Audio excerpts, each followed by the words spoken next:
Hello all. Good morning, good afternoon, good evening. Welcome back to another video from Let's DevOps. In today's video, we are going to see about Jenkins Pipeline Stage View. This video is going to be a continuation on the Jenkins series, and today's topic is going to be on the Jenkins Pipeline Stage View. Without wasting much time, let's get started. Now, before getting into the video, I want to thank my fam, the YouTube fam, because I recently hit a milestone. I the page, our YouTube page gained 105 subscribers. So thank you so much for that. Thanks for the support. And I also noticed that many of my viewers who watch the content fail to subscribe to my YouTube channel. So please go ahead and subscribe. All right.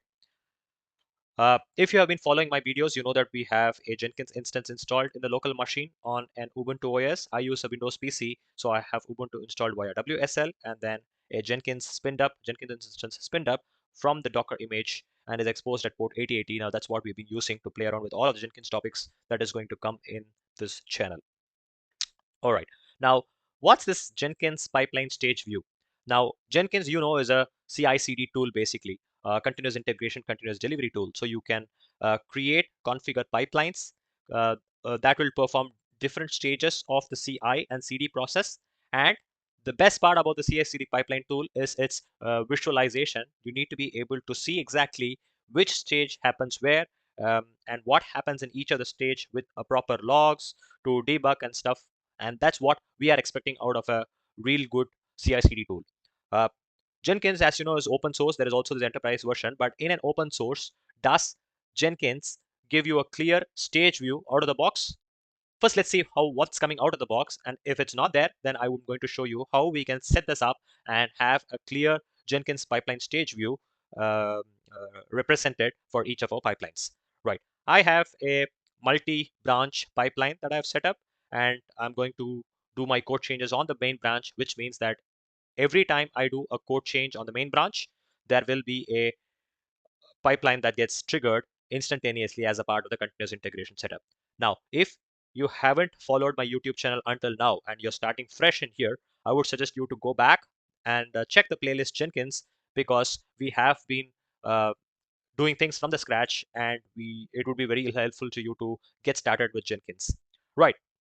Now, let's go and trigger a pipeline and see how it is. Before that, I want to show you my Jenkins file. So this multi-branch pipeline that I have is configured in such a way that I have a Jenkins file sitting on the version control tool, which is GitHub.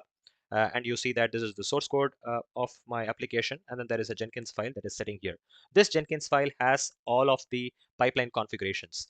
Let's not get into the details of what exactly has been coded in this Jenkins file, but this demo is more to see the pipeline stage view. So we are going to make another video follow up, which is going to deep dive into this pipeline file, agents, how do you set up a local agent, and much more. So keep watching out this space. Right. So I have a Jenkins file. I have, it's of this syntax. It's going to execute this pipeline on an agent which is labeled Ubuntu.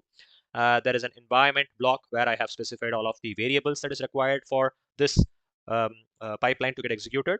And then there are a couple of stages. You can see there is a checkout SCM stage, there is a podman build stage, push stage, and then deployment stage. So there are 3-4 stages. Now, we have already configured this as a continuous integration. So the moment I edit some change to this file, let's do some dummy change. Boom, boom, boom. Commit.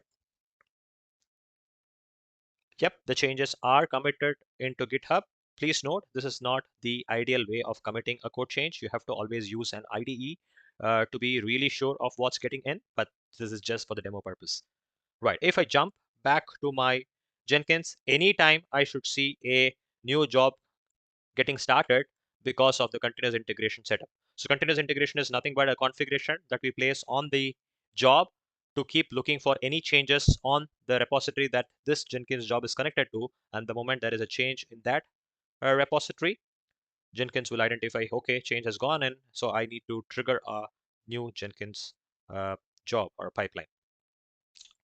Right, let's give it a minute. Yep, there you see. It has identified a change and then it has scheduled a job. So this will go on and let it complete. If I maybe get into the details of the logs, you can see that stage 1 checkout SCM happened, then stage 2 podman build. It is going to build the Docker file that is sitting in the repository. Podman push image registry or tag, and then it is going to run the container on port 8081 and then finish. So you see that the job is now finished. But if I come back in here, do I see a stage view? Do I see the stages separately? No. Then what this does is it becomes an overhead that you need to jump into the console to look into each of your logs and identify what's the issue. Now, for instance, my previous job failed, and if I jump, I don't know out of the box on the root level what issue it is. So I might have to jump into the console every time, scroll down and see that it had an issue while running the container because container 8081 was already used, which means that there was already a container running. I did a small demo right before taking this recording this video, and the container was already running.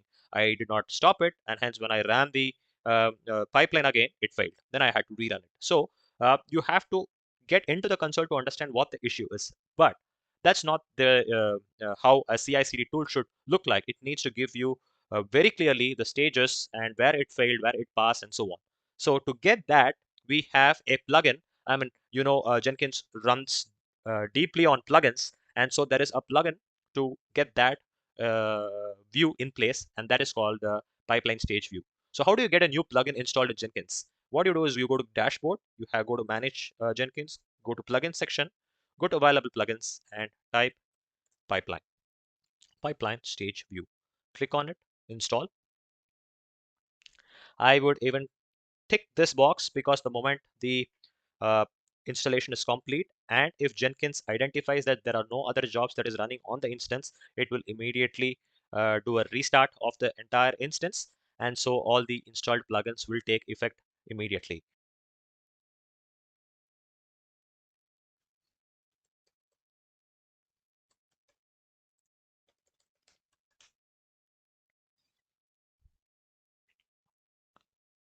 All right.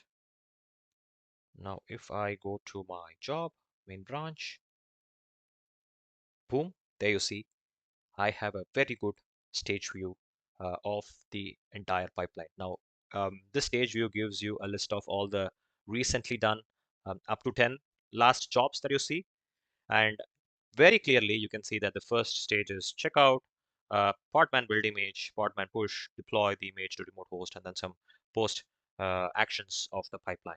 If I go to this spot where it kind of failed, I have something like a log, and it will clearly tell me what the error is. I don't have to jump into the console and then come back, thereby reducing the number of clicks and time to efficiently debug and look into the errors. Good. If I go to a success log, same way, it only tells me, it kind of snips all the other stuffs that is not required. If you go to the console output, you can see a lot more stuff than what you exactly need. But this view only shows you what's the action that actually happened in the stage, and it prints you that information only. And that's pretty good. Additionally, I would also like to show something on the left pane. Now, if you want to see a full stage view, as in without any panes, then you can click on this to actually view a full stage view just with the pipelines, the last 10 pipelines, and you can view them even more clearly.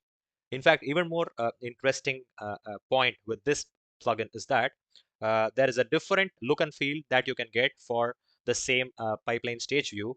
If you go a little down, you see something called as stages. If I click that, you get a completely different view of how these stages happen. Now, you can trigger these stages one after the other like a pipeline, or in some cases, you can also trigger parallel stages. So you will have something like another job branching out in here and then executing, and then it goes back and merges here. So it's a very effective. I know I for sure know that many people like this view, but I'm a little old school because when I started Jenkins back then, it only had this legacy view of having it on blocks, but this one is a new addition that happened in the recent years. So okay, so something like this. This had some issue, or probably it skipped these two stages and then it executed just the post action. Okay, so it failed, And because the pipeline failed on this step, it did not go ahead and execute the next two stages, and hence it only then finished off with the post action. So irrespective of what happens, that the pipeline is configured to just execute the post actions, and so it kind of skips and then runs and executes the post action. But it's not always the case. You can also configure the pipeline that way that the moment any stage breaks, you can hard break the pipeline then and there. But this is just one of the configuration. But just to show that how good this stage view is, to give you a glimpse of the different routes that the pipeline stage has taken, is also something that I wanted to show. Right. Now that's pretty much it I had for today's session. Keep watching out. As I said, the next video that is going to come out is basically how do you uh, allow a pipeline to run on a specific agent. So we have a host machine.